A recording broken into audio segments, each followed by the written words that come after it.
welcome everybody to another episode of Anime Lounge Short Flights. Today we're going to be covering episode 3 of Jobless Reincarnation. As always, we are brought to you by the Anime Show, and we have Bryce with us. Thank you for accompanying me as we're going through this season of Jobless. Such an awesome anime. I can't wait to talk about it. Yes. Same here. Please go follow the Anime Show on Facebook and Instagram and check out all that awesome anime content. Can you remind us what happened in this episode of Jobless? Oh, for sure. Uh, to be honest, we can almost kind of keep this short and sweet. Rudia strikes out with Sarah. I mean, they go out on a little date on the openings, and he gets with her, and let's just be frank, he couldn't get it up, and she kind of backed out. And we're going with he just has a bunch of unresolved feelings that he has from Eris that are just affecting him in this way. And we kind of see this more when he goes with Soldat to the red light district and gets with the prostitute and still can't do anything. And then him and Soldat are walking out.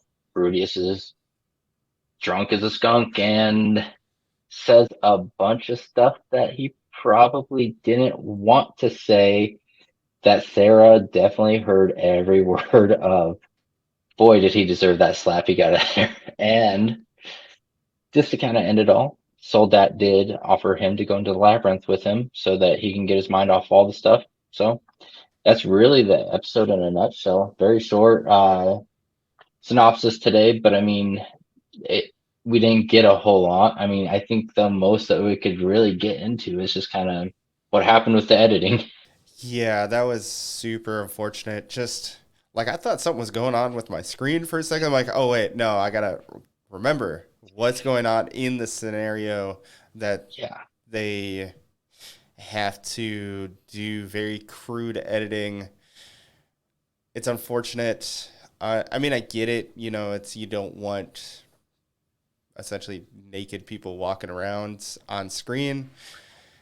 I feel like there's better ways you could do it. Random mist, not just half a black screen. Yes. Or let's just high school D&D it and just show it. Yes, that's an option. I like that option better just because I mean just it's there. Let it be there. That doesn't need to be anything super crazy.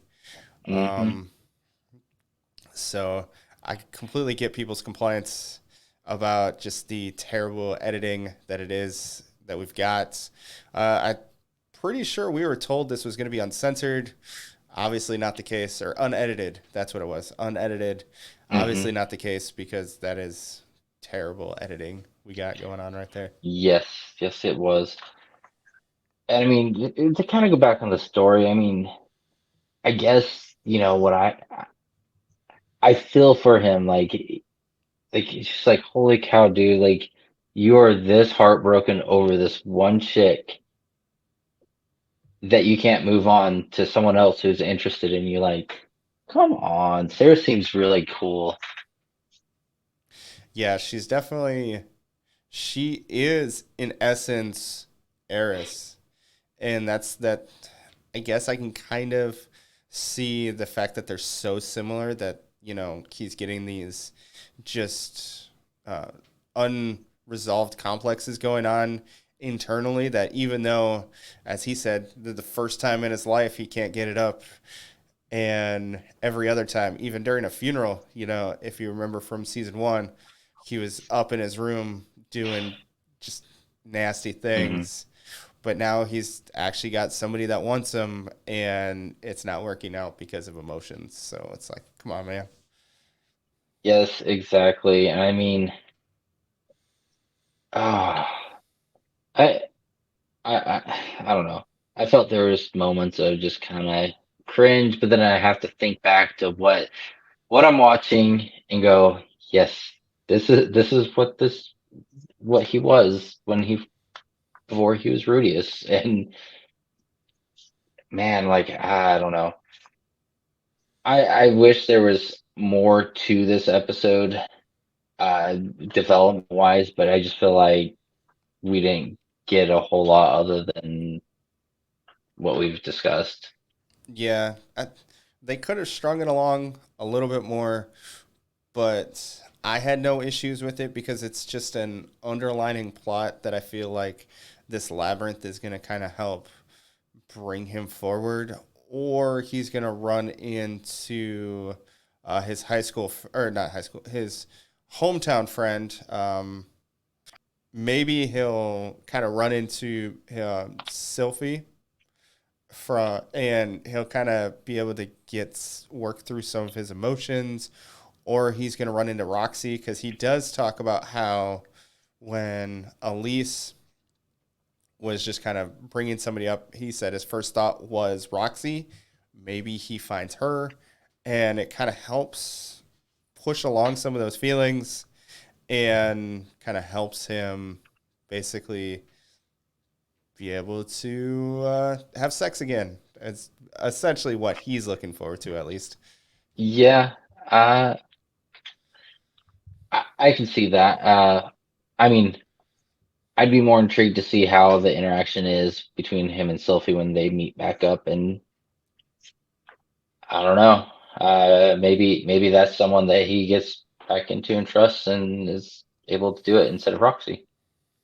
Maybe that'd be interesting. We haven't seen the holy relic in a couple episodes, or we didn't see the holy relic in this episode. So apparently his No. depression's very strong. Yes. Very strong. Strong enough for him to get drunk as a skunk. Yes. But I'm also interested to see if Sarah does come back into this conclusion and they fix things out. Yeah. Maybe. He can kind of be like, you know what? I was drunk. I am depressed because I like you, and I couldn't show you in a more physical manner, and I was kind of beating myself up over it and trying to just make it seem like you were the problem when it was really me, like deflect. Hmm. It'll be interesting. I could also see him just kind of leaving and never coming back as well. Yeah, I can see that as well. So Well, I mean, the future will only tell. And if you guys want to come along this journey with us and keep watching these short flights, make sure you like and follow the anime show. Watch the Anime Lounge podcast anywhere that you can listen to podcasts. And just make sure you keep enjoying this content. Everything you guys do interaction wise really helps us, and we appreciate it and we enjoy it. I know recently there was a video we finally got a little bit of something, and it was pretty good. yes, thank you everybody for all your reactions, likes, everything. We really appreciate it.